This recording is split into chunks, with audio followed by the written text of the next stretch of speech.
துதிக்கிறோம். ஒருவரும் சேரக்கூடாத ஒளியில வாசம் பண்ணுகிறவரே, உம்மை நன்றியோடு நாங்கள் துதிக்கிறோம். ஆண்டவரே, உம்மை வாழ்த்துகிறோம், உம்மை வணங்குகிறோம், உம்மை போற்றுகிறோம், உம்மை பணிந்து கொள்ளுகிறோம். ஆண்டவரே, நீ ராஜாதி ராஜாவாய் இருப்பதற்காக உம்மை நன்றியோடு துதிக்கிறோம். ஒருவரும் சேரக்கூடாத ஒளியிலே வாசம் பண்ணுகிற உம்மை நன்றியோடு நாங்கள் துதிக்கிறோம். ஆண்டவரே, இரட்சகரே, உம்மை நன்றியோடு துதிக்கிறோம்.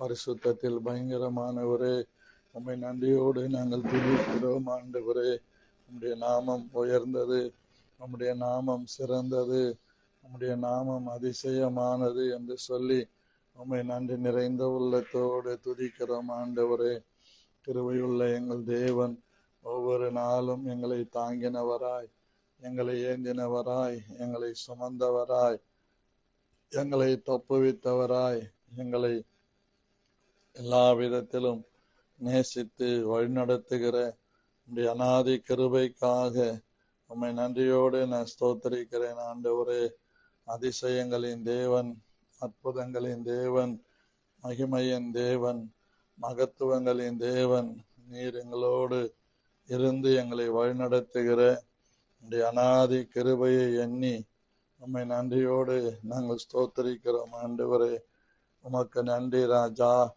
உமக்கே கோடா கோடி ஸ்தோத்திரங்கள், உமக்கு நன்றி நன்றி. மகிமையில் ஐஸ்வர்யம் உள்ளவர், உம்மை நன்றியோடு ஸ்தோத்திரிக்கிறோம். உடைய மகிமையின் ஐஸ்வர்யத்திற்காக உம்மை நன்றியோடு நாங்கள் ஸ்தோத்திரிக்கிறோம். ஆண்டவரே, அநாதி உம்முடைய கிருபைகளுக்காக உம்மை நன்றியோடு ஸ்தோத்திரிக்கிறோம். ஆண்டவரே, ராஜரீகம் பண்ணுகிற அனந்த கிருபைகளுக்காக உம்மை நன்றியோடு ஸ்தோத்திரிக்கிறோம். ஆண்டவரே, இந்த ஆசீர்வதிக்கப்பட்ட இந்த காலை வேளையில உம்மால் ஆசீர்வதிக்கப்பட்ட நாங்கள் ஆசீர்வதிக்கிற உமக்கு நன்றிகளையும் துதிகளையும் ஸ்தோத்திரங்களையும் செலுத்தி உம்முடைய நாமத்தை நாங்கள் உயர்த்துகிறோம். ஆண்டவரே, உம்முடைய கிருபையுள்ள நாமத்தை நாங்கள் ஸ்தோத்திரிக்கிறோம். அதிசயமான எங்கள் தேவனுடைய நாமம் உயர்ந்தது, சிறந்தது, போற்றுதலுக்குரியது என்பதை அறிந்து நாங்கள் ஸ்தோத்திரிக்கிறோம். ஒருவரே வானத்திலும் பூமியிலும் சகல அதிகாரம் உள்ள தேவனாய் இருக்கிறபடியால் உம்மை நன்றியோடு நாங்கள் ஸ்தோத்திரிக்கிறோம். ஆண்டவரே, நீர் எல்லாவற்றையும் செய்கிற தேவனாய் இருக்கிறபடியால் உம்மை நன்றியோடு நாங்கள் ஸ்தோத்திரிக்கிறோம். ஆண்டவரே, நீர் எங்களை அதிகமாய் ஆட்கொண்டு நடத்துகிறபடியினால் உம்மை நன்றியோடு ஸ்தோத்திரிக்கிறோம். எங்களுக்காக யாவையும் செய்து முடிக்கிற உம்முடைய நாமத்தை நன்றியோடு நாங்கள் ஸ்தோத்திரிக்கிறோம். கிருபாசனபதியே, உம்முடைய நாமத்தை நாங்கள் ஸ்தோத்திரிக்கிறோம். ஒருவராய் பெரிய காரியங்களை எங்களுக்காய் செய்கிறவரே, உம்முடைய நாமத்தை நாங்கள் உயர்த்துகிறோம். ஒருவரும் சேரக்கூடாத ஒளியில் வாசம் பண்ணுகிற எங்கள் தேவனே, உம்மை ஸ்தோத்திரிக்கிறோம். ஒளியை வஸ்திரமாக தரித்திருக்கிறவரே, உம்மை ஸ்தோத்திரிக்கிறோம். ஆண்டவரே, நீர் ஒருவரே எங்களை எப்பொழுதும் எல்லா இடங்களிலேயும் சுகமாய் தங்கியிருக்க பண்ணுகிற தேவனாய் நீர் இருக்கிறபடியால் உம்மை ஸ்தோத்திரிக்கிறோம். ஆண்டவரே, நீர் மகிமையின் தேவனாய் இருக்கிறபடியால் உமக்கு நன்றிகளை செலுத்துகிறோம். ஆண்டவரே, பரிசுத்தத்தில் பயங்கரமான எங்கள் தேவன், சகலத்தையும் எங்களுக்காக செய்து முடித்த எங்கள் தேவன், எங்களோடு இருந்து எங்களை கிருபையாய் ஆட்கொண்டு நடத்துகிற எங்கள் தேவன், எங்களை சுற்றிலும் கிருபையாய் சூழ்ந்து கொண்டிருக்கிறபடியால் உம்மை நன்றியோடு நாங்கள் ஸ்தோத்திரிக்கிறோம். உம்முடைய மகா பெரிய கிருபையின் ஐஸ்வர்யத்தின்படியே எங்களை மீட்டு கொண்டு உம்மை நன்றியோடு நாங்கள் ஸ்தோத்திரிக்கிறோம்.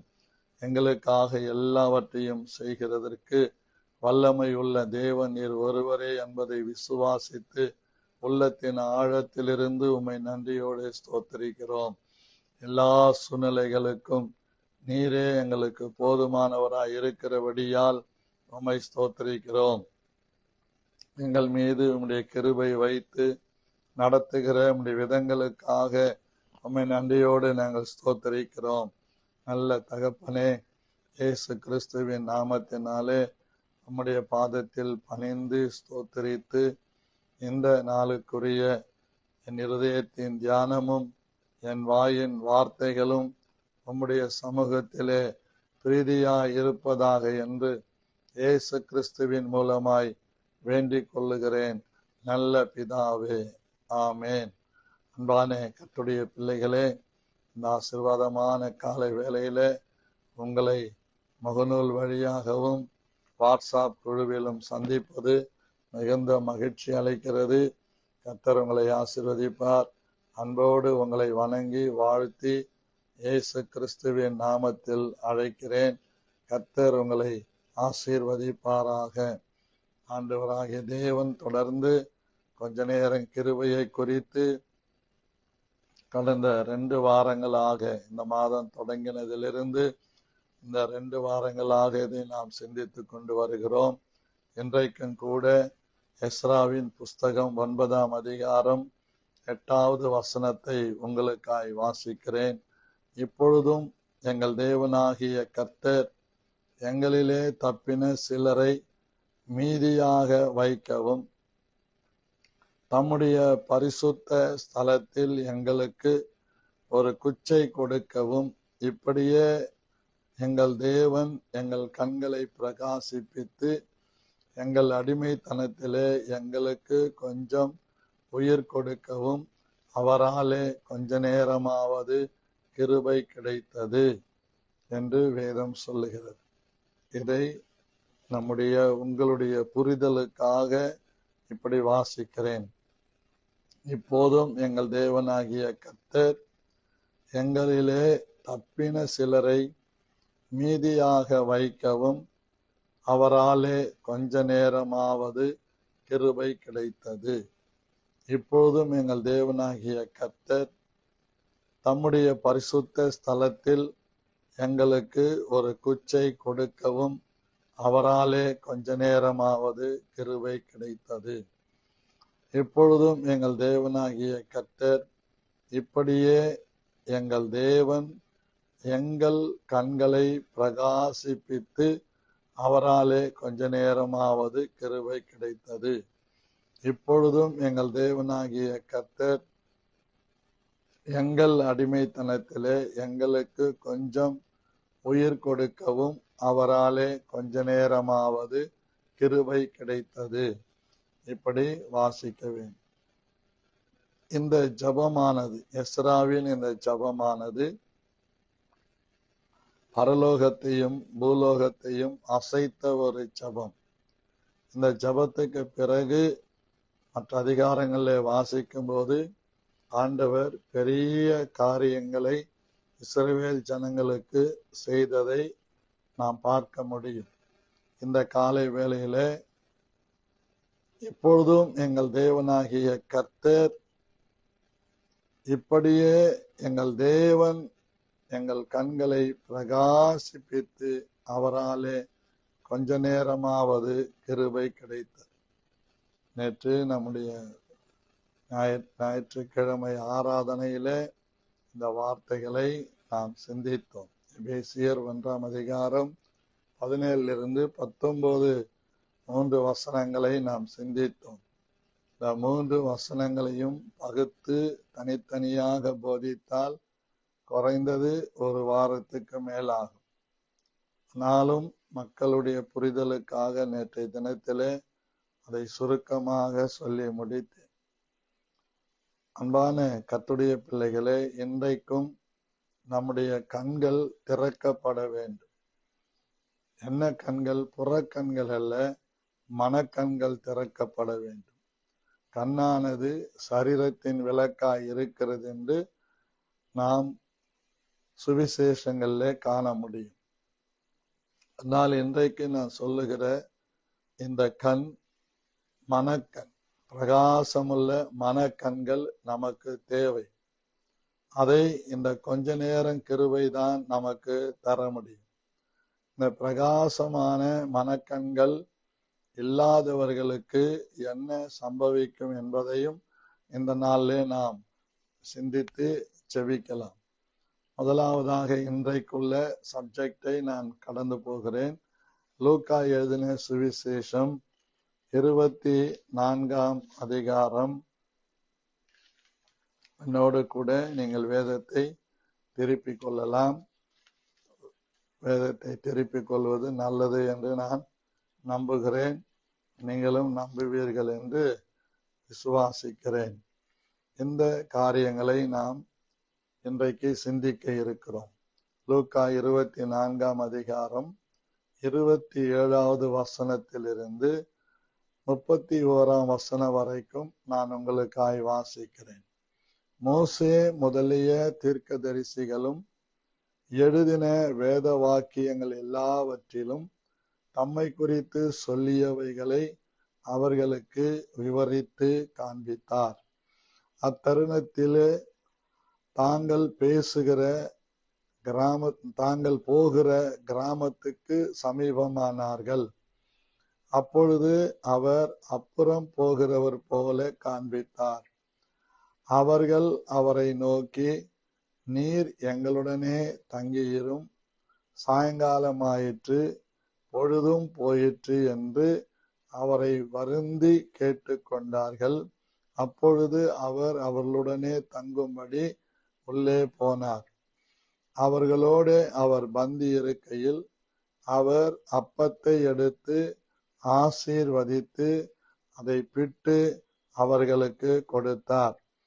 அப்பொழுது அவருடைய கண்கள் திறக்கப்பட்டு அவரை அறிந்தார்கள். உடனே அவர் அவர்களுக்கு மறைந்து போனார் என்று வேத பகுதி சொல்லுகிறது. கண்கள் மறைக்கப்பட்டிருந்தது. இயேசு கிறிஸ்து சுவிசேஷங்களிலே 25 வார்த்தைகளுக்கு ஒரு வார்த்தை, நான் திரும்ப வருவேன், நான் அடிக்கப்படுவேன், நான் அடக்கம் பண்ணப்படுவேன், திரும்பவும் எழுந்திருப்பேன், நான் ஒரு ஸ்தலத்தை ஆயத்தம் பண்ணி சீக்கிரம் வருவேன் என்று வருகை குறித்து, அவருடைய பாடு மரணங்களை குறித்து சொல்லி இருப்பதாக வேத வல்லுநர்கள் சொல்லுகிறார்கள். அது உண்மையும் கூட. ஆகவே இந்த காலை வேளையில அன்பான கர்த்தருடைய பிள்ளைகள் தேவனை அறியக்கூடாதபடிக்கு ஏதோ ஒன்று நம்முடைய கண்களை குருடாக்கி வைத்திருக்கிறது. அந்த குருடாக்கப்பட்ட நிலைமையில நாம் கர்த்தரை தேட முடியுமா என்று சொன்னால் முடியாது. ஆனால் வேதம் நமக்கு சொல்லுகிறது, நீங்கள் அவரை தேடினால் அவர் உங்களுக்கு தென்படுவார் என்று 2 நாளாகமம் 15ஆம் அதிகாரம் 15ஆம் அதிகாரத்திலே இப்படியாய் சொல்லுகிறது. 2வது வசனம் வாசிக்கிறேன். அவன் வெளியே ஆசாவுக்கு எதிர்கொண்டு போய் அவனை நோக்கி, ஆசாவே, யூதா பென்யமீன் கோத்திரங்களின் சகல மனுஷரே கேளுங்கள். நீங்கள் கர்த்தரோடு இருந்தால் அவர் உங்களோடு இருப்பார். நீங்கள் அவரை தேடினால் உங்களுக்கு வெளிப்படுவார். அவரை விட்டீர்களேயாகில் அவர் உங்களை விட்டு விடுவார் என்று சொல்லப்படுகிறது. ஆம், பிரியமான கர்த்தருடைய பிள்ளைகளே, நாம் கர்த்தரை தேடும்போது அவர் நமக்கு தம்மை வெளிப்படுத்துகிற தேவனாய் இருக்கிறார். இந்த எருசலேமிலிருந்து எம்மாவு என்று சொல்லப்படுகிற கிராமத்திற்கு 8 மைல் தூரம், ஏறக்குறைய இங்கிருந்து ஊரப்பாக்கம் அவ்வளவு தூரம். இவ்வளவு தூரம் அவர்கள் நடந்து போகிறார்கள். அப்படி நடந்து போகும்போது வீண் கதைகளை பேசவில்லை, உலக கதைகளை பேசவில்லை. அந்த நாட்கள்ல எருசலேமிலே இயேசு சிலுவையில அறையப்பட்ட அந்த காரியங்களை குறித்து தான் அவர் ஒருவருக்கொருவர் பேசிக் கொள்ளுகிறார்கள். ஒருவர் பேசிக் கொள்ளுகிறார்கள். அப்படி பேசிக்கொண்டிருக்கிற, சம்பாஷித்துக் கொண்டிருக்கிற சமயத்திலே இயேசு தாமே அவர்களுடனே கூட நடந்து போனார் என்று சொல்லுகிறது. இயேசு தாமே அவர்களுடனே கூட நடந்து போனார். ஏன் அவர்களுடனே கூட தாமாக வந்து நடந்து போகிறார் என்றால், இயேசு கிறிஸ்து சொன்ன யாவையும் நிறைவேற்றுவதிலே அவர் மிகுந்த கிருபை, மிகுந்த வல்லமை உடையவராயிருக்கிறார். சொன்னதை செய்கிற தேவன்.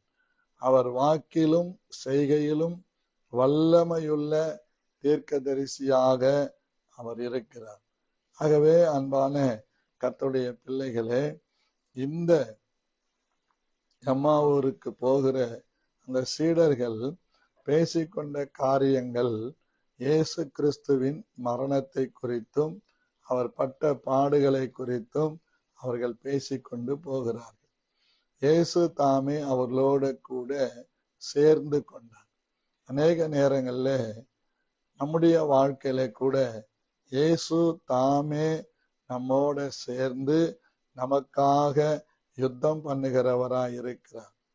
இயேசு நமக்கு முன்னாலே போய் கோணலானவைகள் எல்லாம் செவ்வையாக்கி, வெண்கல கதவுகளை உடைத்து, இரும்பு தாழ்பால்களை முறித்து, அந்தகாரத்தில் இருக்கிற, அதாவது நமக்கு வெளிப்படாம இருட்டில் இருக்கிற, கருகலான இடத்திலே இருக்கிற எல்லா நன்மைகளையும், ஒளிபிடத்திலே வைக்கப்பட்டிருக்கிற மறை பொருள்களையும் வெளிப்படுத்துகிறவராக இருக்கிறார். ஆகவே இந்த காலை வேளையில நம்முடைய வாழ்க்கையில கூட இயேசு தாமே அநேக நேரங்களிலே நம்மோடு கூட சேர்ந்து கொள்ளுகிறார். இன்னொரு காரியத்தை நாம் இங்கே பார்க்க வேண்டும். இயேசு கிறிஸ்து அவர்களோட சேர்ந்து தாமே சேர்ந்து கொண்டதற்கு ஒரு காரியம் இருக்கிறது. ஏனென்றால் பரிசுத்த ஆவியானவர் ஊற்றப்படவில்லை. பரிசுத்த ஆவியானுடைய நிறைவு இந்த சீடர்களுக்கு கிடைக்கவில்லை. ஆகவே இயேசு தாமே போய் அவங்களோடு இடைப்படுகிறார். இப்படி நாம் நிறைய சம்பவங்களை பார்க்க முடியும். இயேசு கிறிஸ்து பூட்டியிருந்த வீட்டுக்குள்ளே தாமே போய் சீடர்களுக்கு சமாதானம் என்று சொல்லுகிறார். பிறகு பரிசுத்த ஆவி ஊற்றப்பட்ட பிறகு எல்லா சீடர்களும் தேவனுடைய ஆவியில நிரப்பப்பட்டு தேவ ஆவியினாலே நடத்தப்படுகிறார்கள். ஆனால் இன்றைக்கு நாம் பாக்கியவான்கள் என்று நான் சொல்லுவேன். நாம் தேவனாகிய இயேசு கிறிஸ்துவை ஏற்றுக்கொண்டு அவர் நம்மோட வாழும்படிக்கு பரிசுத்த ஆவியானவர் நமக்கு உதவி செய்து கொண்டிருக்கிறார். பரிசுத்த ஆவியானவர் நமக்குள்ளே இருந்து நம்மை நடத்துகிறவராயிருக்கிறார். ஒரு சிறிய சுக்கான் அவ்வளோ பெரிய கப்பலை கடல்ல நடத்துகிறது போல நமக்குள் இருக்கிற இந்த கொஞ்சம் விசுவாசம், இந்த கொஞ்ச நேரம் கிருபையை வைத்து தேவன் நம்மை நடத்த வல்லமை உள்ளவராக இருக்கிறார்.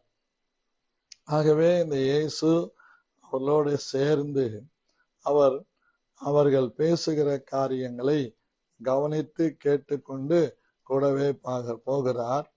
ஆனால் அவர்களுக்கு அவர் மறைக்கப்பட்டிருக்கிறார். வேதம் அப்படிதான் சொல்லுகிறது. ஆனாலும் அவரை அறியாதபடிக்கு அவர்களுடைய கண்கள் மறைக்கப்பட்டிருந்தது என்று வேதம் சொல்லுகிறது. அநேக நேரங்கள்ல நாம் தேவனை அறியாதபடிக்கு நம்முடைய கண்கள் மறைக்கப்பட்டிருக்கிறது. அதனாலேதான் அநேக நேரங்களிலே நாம் புலம்புகிறோம், கதறுகிறோம், வருத்தம் அடைகிறோம், சங்கடம் அடைகிறோம், பின்மாற்றத்துக்குள்ளேயும் போக நம்மை நாம் ஒப்பு கொடுத்து விடுகிறோம். ஆனால் கர்த்தருடைய ஆவியானவர் நம்முடைய கண்கள் மறைக்க கூடாதபடிக்கு தான் நம்மை ரட்சித்து, எப்படி ரட்சித்தார்? எபேசியர் 1:13 இவ்விதமாக சொல்லுகிறது. எபி எடுத்தா வாசி. எபி இருக்கிறீங்களா? சரி, நான் வாசிக்கிறேன், கவனி. எபேசியர் 1:13 இது நமக்கு ரொம்ப புரிந்து கொள்வதற்கு தேவையான ஒரு வசனம்.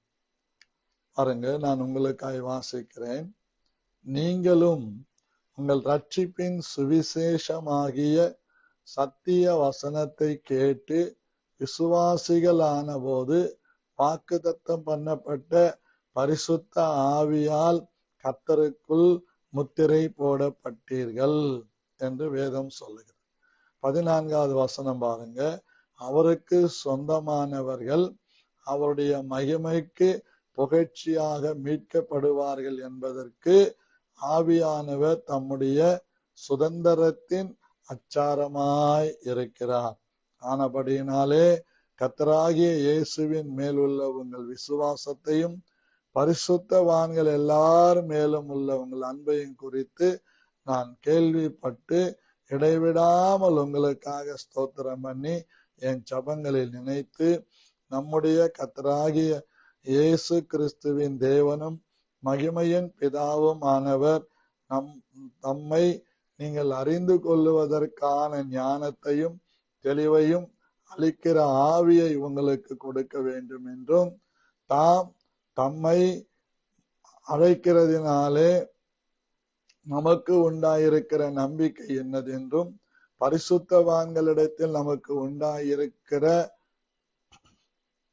சுதந்திரத்தினுடைய மகிமையின் ஐஸ்வர்யம் என்னதென்றும் நாம் கிறிஸ்துவை மரித்தோர்ந்து எழுப்பி அவிடத்தில் நடப்பித்த நமது பலத்த சத்துவத்தின் வல்லமையின்படியே விசுவாசிக்கிறவர்களாகிய நம்மிடத்திலே காண்பிக்கும் தம்முடைய வல்லமையின் மகா மேன்மையான மகத்துவம் என்னதென்றும் நீங்கள் அறியும்படிக்கு அவர் உங்களுக்கு பிரகாசம் உள்ள மனக்கண்களை கொடுக்க வேண்டும் என்று வேண்டிக் கொள்ளுகிறேன் என்று பவுல் சொல்லுகிறதை பார்க்கிறோம். ஆகவே கர்த்தராகிய தேவன் நம்மை பரிசுத்த ஆவியினாலே முத்திரித்திருக்கிறார். சாதாரண பேப்பருக்கும் ஸ்டாம்ப் பேப்பருக்கும் வித்தியாசம் இருக்கிறது. ரெண்டுமே பேப்பர் தான். ஆனால் அங்கீகரிக்கப்படுகிற ஒரு ஸ்டாம்ப் பேப்பர் என்று நாம் பார்க்கிறோம். ஸ்டாம்ப் பேப்பர் இருந்தால் அரசாங்கத்தாலே அங்கீகரிக்கப்படுகிறது, கோர்ட்டாலே அங்கீகரிக்கப்படுகிறது. இப்படி அந்த ஸ்டாம்ப் பேப்பர் என்பது ரொம்ப முக்கியமானது. அப்போ ஸ்டாம்பிடப்பட்டவர்கள் அப்படி என்றால் நாம் பிரித்தெடுக்கப்பட்டு நாம் கனத்துக்குரியவர்கள், புகழ்ச்சிக்கு உரியவர்கள், மகிமைக்கு உரியவர்கள், எல்லா போற்றுதலுக்கும் உரியவர்கள் என்று கர்த்தருடைய ஆவியானவர் நம்மை அங்கீகாரம் பண்ணி இருக்கிறார். இந்த அங்கீகாரம் அநேகருக்கு கிடைக்குமா என்று சொன்னால் அது மிகவும் யோசிக்க வேண்டிய ஒரு சந்தர்ப்பம்தான். ஆனால் கர்த்தர் நம்மை அங்கீகாரம் பண்ணி இருக்கிறார். எப்படி? பரிசுத்த ஆவியானவர் என்கிற முத்திரையினாலே. Holy Spirit of stamp. Oh, you are stamped. I am stamped. நாம் முத்திரிக்கப்பட்டவர்கள். முத்திரிக்கப்பட்ட நமக்கு தேவன் பிரத்யட்சமாக வெளிப்படுவார். எப்படி? வேத வசனத்தின் வாயிலாய், ஜபத்தின் வாயிலாய். நாம் நீண்ட நேரம் அப்படியே ஆண்டவர் சமூகத்துல உட்கார்ந்து இருக்கும் போது அவருடைய சத்தத்தை நாம் கேட்க முடியும். ஏறக்குறைய 24 முறை அவருடைய சத்தத்தை என் காதிலே நான் கேட்டிருக்கிறேன். உள்ளத்தில் இருந்தல்ல, காதிலே கேட்டிருக்கிறேன். அநேக காரியங்களை கர்த்தர் நடத்துகிறவராய் இருக்கிறார்.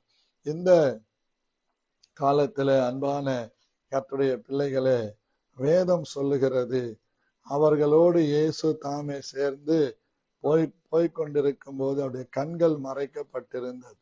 அதனாலே அவரை அவர்களாலே பார்க்க முடியவில்லை. ஆனால் பேசுகிற அந்த சத்தம் இயேசு கிறிஸ்துவை போலவே இருக்கிறது என்பதை அவர்களாலே உணர முடிகிறது. ஏனென்றால் அவர்கள் சொல்லுகிறார்கள், அவர் நம்மோடு பேசும்போது நம்முடைய இருதயம் கொழுந்து விட்டு எரியவில்லையா என்று. கர்த்தர் நம்மோடு பேசும்போது நம்முடைய இருதயம் கொழுந்து விட்டு எரியும். அதுதான் நமக்கு கொடுக்கப்பட்டிருக்கிற ஒரு மிகுந்த ஒரு ஆசீர்வாதம். ஆகவே கர்த்தராகிய தேவன் நமக்கு நல்ல கிருபைகளை தந்து நம்மை ஆட்கொண்டு நடத்த வல்லமை உள்ளவராக அவர் இருக்கிறதை நாம் பார்க்க முடியும். ஆகவே அந்த அன்பான கர்த்தருடைய பிள்ளைகளே, அவர் நம்முடைய இருதயங்களை கொழுந்து விட்டு எரிய பண்ணுகிற வார்த்தைகளோடு பேசுகிறார். ஆனால் இந்த நாட்களில் இந்த செய்தியை நாம் அதிகமாய் அறிந்து கொள்ள வேண்டும். அவர்கள் எவைகள் என்றார். அவர் எவைகள் என்றார். அதற்கு அவர்கள் நசரேயனாகிய இயேசுவை குறித்தவைகளே. அவர் தேவனுக்கு முன்பாகவும் ஜனங்கள் எல்லாருக்கும் முன்பாகவும் செய்கையிலும் வாக்கிலும் வல்லமையுள்ள தீர்க்கதரிசியாய் இருந்தார். இவங்க இயேசுவை எப்படி பார்க்கறாங்க? தீர்க்கதரிசியா பார்க்கிறார். மகதலேனா மரியாள் இயேசு கிறிஸ்துவை தோட்டக்காரராக பார்த்தார். இன்னைக்கு நம்ம கூட அப்படிதான் இயேசு கிறிஸ்துவை தீர்க்கதரிசியாக, தோட்டக்காரராக ஏதோ ஒரு காரியத்தை பார்க்கிறோம். அவர் உலக இரட்சகர் என்பதை சரியாக கணித்தவனும் புரிந்து கொண்டவனும் சீமோன் பேதுரு தான். ஆண்டவரே, ஜீவனுள்ள வார்த்தைகள் உம்மிடத்தில் உண்டு, நாங்கள் யாரிடத்திலே போவோம் என்று அவன் சொல்லுகிறதை பார்க்க. இப்படி இயேசு கிறிஸ்துவை தேவனுடைய குமாரனாக பார்த்தவர் சைமன் பீட்டர் ஒன்லி. ஆனால் இங்கே இவங்க தீர்க்கதரிசியாக பார்க்கிறாங்க. ஆம், இயேசு கிறிஸ்து ஒரு apostle. Jesus Christ is apostle and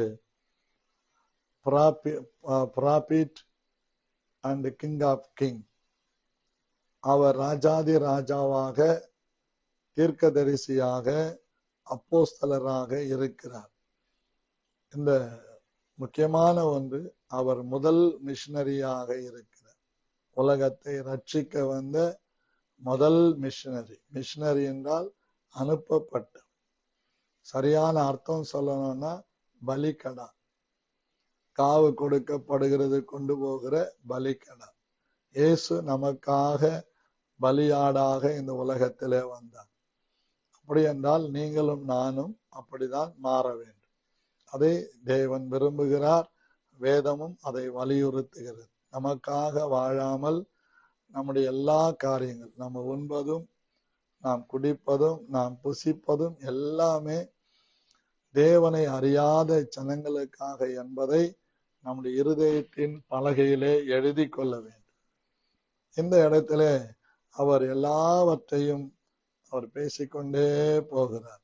அப்படி போகிற வேளையிலே 24வது வசனம், லூக்கா 24ஆம் அதிகாரம் 24வது வசனம், இதை நாம் சரியாக விளங்கிக் கொள்ள வேண்டும். அப்பொழுது எங்களிலே சிலர் கல்லறனிடத்திற்கு போய் ஸ்திரீகள் சொன்னபடியே கண்டார்கள், அவரையோ காணவில்லை என்றார். அவங்களே சொல்றாங்க, ஸ்திரீகள் சொன்னாங்க இயேசு கல்லறையிலே இல்லை என்றெல்லாம் சொன்னாங்க அப்படின்னு அவங்களே சொல்றாங்க. இப்ப இயேசு அவங்களுக்கு பதில் கொடுக்கிறார். என்ன மாதிரி பதில் கொடுக்கிறார் பாருங்க. அப்பொழுது அவர் அவர்களை நோக்கி, தீர்க்கதரிசிகள் சொன்ன யாவையும் விசுவாசிக்கிறதற்கு புத்தி இல்லாத மந்த இருதயம் உள்ளவர்களே என்று சொல்லுகிறார். இப்போ கண்கள் மறைக்கப்பட்டதற்கு முதல் காரணம் என்ன? விசுவாசம் இல்லாத இருதயம், மந்த புத்தி. அநேக நேரங்களில் நமக்கு கூட விசுவாசம் இல்லாத இருதயம் வந்து விடுகிறது, மந்த புத்தி வந்து விடுகிறது. இதெல்லாம் சொன்னா கோபம் வந்துடும். ஆனா இயேசு கிறிஸ்து சரியா அவங்கள விடல, அவங்கள அப்படியே புழிஞ்சு எடுக்கிறார். என்ன சொல்றாரு பாருங்க. அவர் அவரை நோக்கி, தீர்க்கதரிசிகள் சொன்ன யாவையும் விசுவாசிக்கிறதற்கு புத்தி இல்லாத மந்த இருதயம் உள்ளவர்களே. எஸ், எப்போ நமக்கு அந்த மந்த இருதயம் வரும் அப்படின்னு கேட்டீங்கன்னா, ரோமர், என்னோட கூட நீங்களும் ரோமர் 1ஆம் அதிகாரத்திற்கு நீங்கள் உங்கள் வேதத்தை திருப்பிக் கொள்வீர்களானால் நாம் அறிந்து கொள்ள முடியும். நான் வாசிக்கிறேன் பாருங்க. 1:20. எப்படி என்றால், காணப்படாதவைகளாகி அவருடைய நித்திய வல்லமை, தேவத்துவம் என்பவைகள் உண்டாக்கப்பட்டிருக்கிறவைகளினாலே உலகம் உண்டானது முதற்கொண்டு தெளிவாய் காணப்படும். ஆதலால் அவர்கள் போக்கு சொல்ல இடமில்லை. அவர்கள் தேவனை அறிந்தும் அவரை தேவன் என்று மகிமைப்படுத்தாமலும் ஸ்தோத்திரியாமலும் இருந்து, நம்பர் 1, தங்கள் சிந்தனைகளினாலே வீணரானார். நம்பர் 2, உணர்வில்லாத அவர்கள் இருதயம் இருள் அடைந்து. பாருங்க என்ன அழகா சொல்றாரு பாருங்க.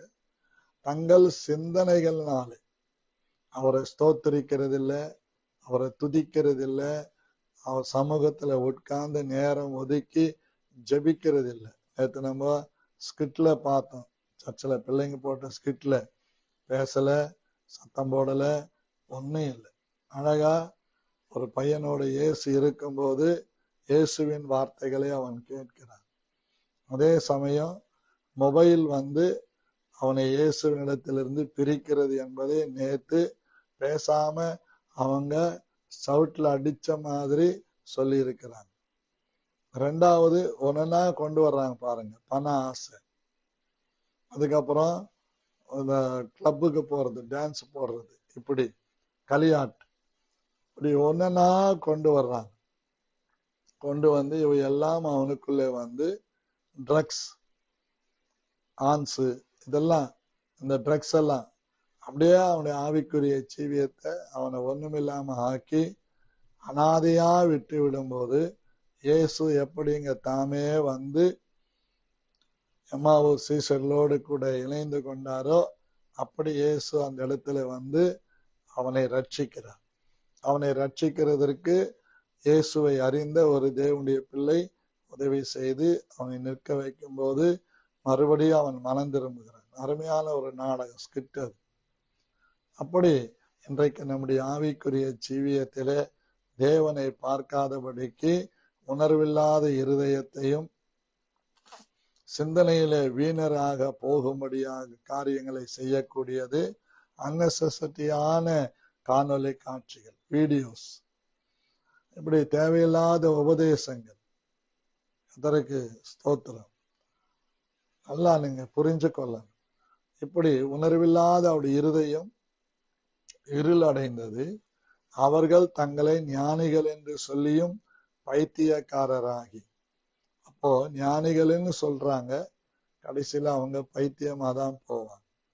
ஆகவே இந்த காலை வேளையில இயேசு கிறிஸ்து மந்த புத்தியுள்ள இருதயம் உடையவர்களேன்னு அவங்கள அப்படியே கேவலப்படுத்தில்ல, அப்படியே விட்டுல்ல. பாருங்க, கிறிஸ்து இவ்விதமாக பாடுபடவும் தமது மகிமையின் பிரவேசிக்கவும் வேண்டியதில்லையா என்று சொல்லி மோசே தீர்க்கதரிசிகள் சொன்ன யாவற்றையும் அவர் அவங்களுக்கு விவரித்து காண்பித்தார். அதுதான் கந்தக நாட்டு ராணியினுடைய மந்திரி ரதத்துல ஏறிக்கொண்டு ஏசையா தீர்க்க தரிசன புத்தகத்தை படிக்கிறார். உடனே ஆவியானவர் பிலிப்புவை ஆவிக்குள்ளாக்கி அந்த ரதத்திலே போய் உட்கார வைக்கிறார். அப்படி செய்ய முடியுமான்னு செய்ய முடியும். என்னுடைய அனுபவத்துல நான் அப்படி நிறைய காரியங்களை பார்த்திருக்கேன். நான் தூங்குற மாதிரி தான் இருக்கும், ஆனால் ஆவியானவர் என்னை பூம்புகார்ல ராஜேந்திரன் என்கின்ற ஒரு சகோதரனை செய்வினை கட்டிலிருந்து விடுதலை ஆக்குகிறதை பார்க்கிறோம். அன்னைக்கு அந்த பூம்புகார்ல இருக்கிற அந்த குடும்பத்தார் பேசுறாங்களாம். என்ன எப்படி அவங்களுக்கு தெரியும்னா, அடிக்கடி நாகப்பட்டினத்துக்கு போவேன். அவங்க சொன்னாங்களாம், டைட்டஸ் ஐயாவை கூப்பிடலாம், டைட்டஸ் ஐயா வந்தாருன்னா இந்த செய்வினை கட்டிலிருந்து அவங்க விடுதலை ஆவறதுக்கு ரொம்ப நல்லா இருக்கும், எப்படியாவது அவரை கூப்பிடலாம் அப்படின்னு அவங்க நினைச்சு யோசித்துக்கிட்டு இருந்தாங்க. ஆனால் அவங்க யோசித்து முடிச்சுட்டு எல்லாரும் படுத்துட்டு இருக்கிறாங்க. இங்கிருந்து அப்ப நான் அரக்கோணத்துல இருக்கிறேன். ஆவியானவர் என்ன அங்க கொண்டு போறேன். ரயில்வே ஸ்டேஷன்ல நான் இறங்குறேன். பாருங்க, அங்கிருந்து 2 பேர் என்னை கூட்டி கொண்டு போறாங்க அந்த வீட்டுக்கு. அந்த வீட்டுக்குள்ள போன உடனே அவனுக்கு ஜபிக்கிறேன். அவன் கத்துறான், விடுதலை கிடைக்குது. அவங்க வீட்டுல எல்லாரும் எழுந்து பாக்குறாங்க. ஐயா, ராத்திரி தான்யா நான் உங்களை பேசிக்கிட்டோம், உங்களை எப்படியாவது கூப்பிடணும், ஆண்டவரே உங்களை எங்க வீட்டுக்கு கொண்டு வந்துட்டாரு அப்படின்னு அவங்க சொன்னாங்க. பிறகு அவன் விடுதலை ஆயிட்டான். சில மாதங்களுக்கு பிறகு மறுபடியும் நான் 2009 நினைக்கிறேன் ஏப்ரல் மாதத்துல அங்க நாகப்பட்டினம் காடம்பாடி சபைக்கு போயிருக்கும் போது அந்த குடும்பம் வந்து என்னை பார்த்து என்னோடு பேசினார்கள். ஒரு 3000 ரூபாய் எனக்கு கையில காணிக்கை கொடுத்தார்கள். ஆனா எனக்கு அவங்க வீடு எங்க இருக்குதுன்னு தெரியாது, பூம்புகார்ல அவங்க எங்க இருக்கிறாங்கன்னு தெரியாது, அட்ரஸும் தெரியாது. இப்படி ஆவியானவர் கொண்டு போய் பயன்படுத்துகிறவராய் இருக்கிறார். இப்படி ஒரு சில சம்பவங்களை நான் சொல்ல முடியும். அப்படி ஆண்டவர் தம்முடைய ஊழியக்காரரை ஆவிக்குள்ளாக கொண்டு போய் நிறுத்தி அவங்களுக்கு அற்புதம் செய்ய வல்லமை உள்ளவராய் இருக்கிறார். இப்படி இந்த சீஷர்கள் இப்படியே பேசி கொண்டிருக்கும் போது அழகா சொல்றார், தீர்க்கதரிசிகள் சொன்ன யாவையும் விசுவாசிக்கிறதற்கு புத்தி இல்லாத மந்த இருதயம் உள்ளவர்களே என்று சொல்லுகிறதை பார்க்கிறோம். அன்பான கர்த்தருடைய பிள்ளைகளே, பிறகு அவர் அப்புறம் போகிறவர் போல தன்னை காண்பித்த போது இந்த சீடர்கள் அவரை வருந்தி கேட்டுக் கொள்ளுகிறார். ஆண்டவரே, நீங்க எங்களோடு இன்னைக்கு ராத்திரி இங்க தங்கிருங்க, நாளைக்கு போகலாம். கர்த்தருக்கு ஸ்தோத்திரம். அவர்கள் வருந்தி கேட்டுக்கொண்டார். இன்னைக்கு நம்ம ஜபங்கள்ல வருந்தி ஜபிக்கிற ஜபம் வறட்சியா போச்சு. மணி நேரத்துல உட்கார்ந்து ஆண்டவர் சமூகத்துல கண்ணீரோடு கதறி மன்றாடுகிற ஜபம் ஒழிந்து போச்சு. இது எல்லாத்துக்கும் காரணம் unnecessary commitments. மொபைல் எப்ப பார்த்தாலும், எந்த நேரம் பார்த்தாலும் மொபைல், எங்க போய் உட்கார்ந்தாலும் மொபைல் எடுத்துக்கிறது, யார கூட பேசி கொண்டிருந்தாலும் மொபைல் எடுத்துக்கிறது. நான் கூட அப்படி 1-2 தப்பு செஞ்சிருக்கிறேன். அதுக்கு பிறகு யாராவது பேச வந்தாங்கன்னா மொபைலை வச்சுட்டு நான் அவங்களோட பேசுறது உண்டு. ஆனால் இங்கே நாம் அறிந்து கொள்ள வேண்டும், மொபைல்ல நான் வீணான எதையும் பார்க்கிறது இல்லை. ஒன்று சிலது தமிழ்நாடு சம்பந்தப்பட்ட, இந்தியா சம்பந்தப்பட்ட சிலருடைய செய்திகளை கேட்பேன். பிறகு வேதத்துல முக்கியமான ஊழியக்காருடைய செய்திகளை கேட்பேன். பொதுவா நான் ரொம்ப அந்த வேத தியானங்களை கேட்கிறது உண்டு. ஆனா நார் ஸ்டான்லி அவங்க பேசுறத டெய்லி ஒரு முறையாவது ஒரு மெசேஜ நான் கேட்டுருவேன். ஏன்னா அவர் ஒரு வேத பண்டிதர், வேதத்தின் மகத்துவங்களை பேசுகிறார், சபைகளுக்கும் பேசுகிறார், குழு குழுவாக வருகிறவர்களுக்கும் பேசுகிறார், ஊழியக்காரர்களுக்கும் பேசுகிறார். அவர் பேசுறது எல்லாமே ரொம்ப சர்ப்ரைஸா இருக்கும். அது இதயத்தை தொடுற மாதிரி இருக்கும். அடுத்து எசேக்கியா நடத்துகிற அந்த காரியங்களை பார்ப்பேன். அகஸ்டின் ஜெபக்குமார் ஐயாவுடைய மெசேஜை விரும்பி கேட்பேன். மிஷினரிகளை பற்றி நான் ரொம்ப படிப்பேன். இந்தியாவில் வந்த மிஷினரிகளா இருந்தாலும், ஆப்பிரிக்காவில போய் உயிர் கொடுத்த மிஷினரிகளா இருந்தாலும் அவங்கள நான் ரொம்ப பார்ப்பேன், கேட்பேன். இது ரொம்ப நமக்கு தேவையானது. மற்ற இதெல்லாம் பிரசங்கெல்லாம் நமக்கு எடுபடுறது இல்லை. கர்த்தருக்கு ஸ்தோத்திரம்.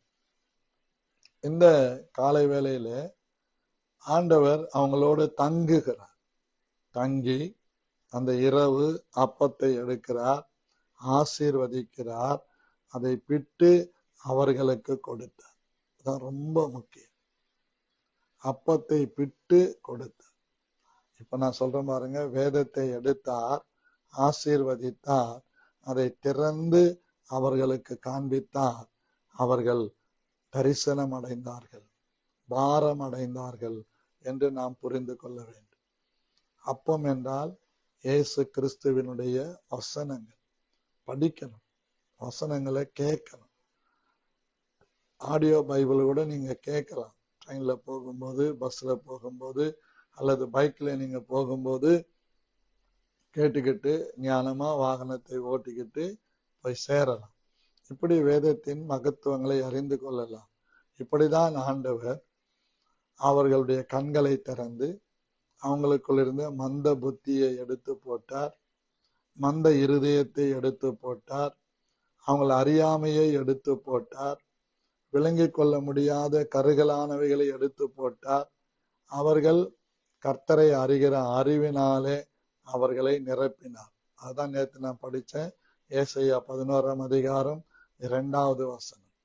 ஞானத்தையும் உணர்வையும் அளிக்கிற ஆவியானவர், ஆலோசனையும் பலனையும் அளிக்கிற ஆவியானவர், அறிவையும் கர்த்தருக்கு பயப்படுகிற பயத்தையும் அளிக்கிற ஆவியானவர் என் மேல் தங்கி இருந்தார் என்று சொல்லப்பட்டிருக்கு. அவர் நம்ம மேல தங்கி இருக்கு. Holy Spirit upon on each and everyone and stay. அவர் தங்கி இருக்கு. நம்ம மேல இறங்குறது மாத்திரம் இல்ல, நம்மள தங்கி இருக்கு. ஆவியானவர் நம்முடைய வலது ஆரிக்கல், வலது வென்ட்ரிக்கல், இடது ஆரிக்கல், இடது வென்ட்ரிக்கல்ல தங்கி இருப்பார் என்று சொன்னால் நிச்சயமாக நாம் கர்த்தரால் நடத்தப்படுவோம். ஆகவே இந்த காலை வேளையில எனக்கு பிரகாசமுள்ள மனக்கண்களை தாரும் என்று ஒரு விசை நம்முடைய வலது கரத்தை தலைமையில் வைத்து நம்ம ஜெபிக்கலாம். நான் சொல்ற ஜெபத்தை நீங்க சொல்லலாம். நல்ல பிதாவே, இயேசு கிறிஸ்துவின் நாமத்தில் இந்த காலை வேளையில நான் வேண்டிக் கொள்கிறேன். தகப்பனே, எம்மாவுடைய சீஷர்களின் மனதை திறந்தது போல இந்த காலை வேளையில எனக்கு இருக்கிற மந்த புத்தியை நீக்கி, மந்த இருதயத்தை நீக்கி, உம்முடைய வார்த்தைகளை விசுவாசிக்கும்படி, உம்முடைய மகத்துவங்களை அறிந்து கொள்ளும்படி, வேதத்தின் அதிசயங்களை எல்லாம் காணும்படி என் கண்களை திறந்தருளும். ஆவியானவரே, உமக்கென்று வாழ, உமக்கென்று பிரித்தெடுக்கப்பட்ட ஜீவியத்தை செய்ய உம்முடைய வலது கரத்தினால் என்னை பிடித்து கரம் பற்றி நடத்தும்படி இரட்சகர் இயேசு கிறிஸ்துவின் நாமத்தில் ஜெபிக்கிறேன் நல்ல பிதாவே, ஆமென். அன்பான கர்த்தருடைய பிள்ளைகளே, உங்களை கர்த்தர் ஆசீர்வதிப்பாராக.